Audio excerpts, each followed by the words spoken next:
Japanda terörist mikrodalga fırına küsmüş mikrofonlar. Şehitler toprakta koç, senin vicdan transparan. Gündem değişir tam 3 günde, Murat Boz bu kim toponda?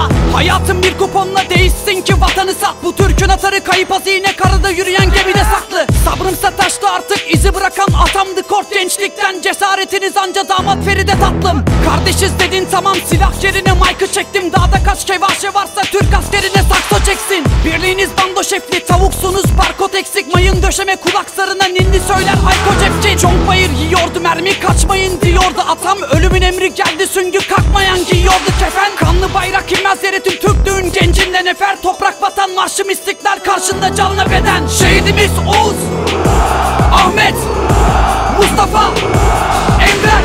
Vatan bölünmez, şehitler ölmez, yatar gönülde. Gençliğin hitabesi varsa tehdit yatar önünde. Şehidimiz Oğuz, Ahmet, Mustafa, Enver.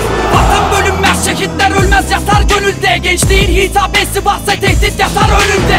Palaska, elde G3, burası Şırnak Dağlıca. Telsizlerde kapandıysa evde ananı bağlayacak. O borda vereli tanrıça, sen mitolojinde yandı çağın. Eşitlikse 6 aylık bebeğe acıma tak bıçağı. Dilini kesten falçatayla lafını bilmez atlayacağı. O konuyu izler burjuvazi, göt büyütür kaplıcada. Bankadan da kredi yoksa bedelsizce gömül parası olan tatillerde biner muz veyahut patlıcana. Sürünür asker farklı çama, vekil diken aklı çalan. Ruha sansür yedin, suçu da internetine attı çaban. Bunca şehit var, kaçamak yaptın istediğin darpaçadan. Aktı elde viski, söyle boş ver atla karıncalar. Tam 12 ay kalbin olur vatan savar. Maaşın evine gelse dahi ağlamaz baban, gururla bakar sana. Kolonya iç, makasla dal bakana, kendi takasla var. Hayal görmedi ki o dağda karşındakini atam sanan. Şehidimiz Oğuz, Ahmet, Mustafa, Enver.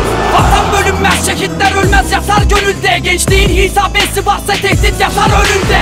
Şehidimiz Oğuz, Ahmet, Mustafa, Enver. Vatan bölünmez, şehitler ölmez, yatar gönülde. Gençliğin hitabesi varsa tehdit yatar önünde.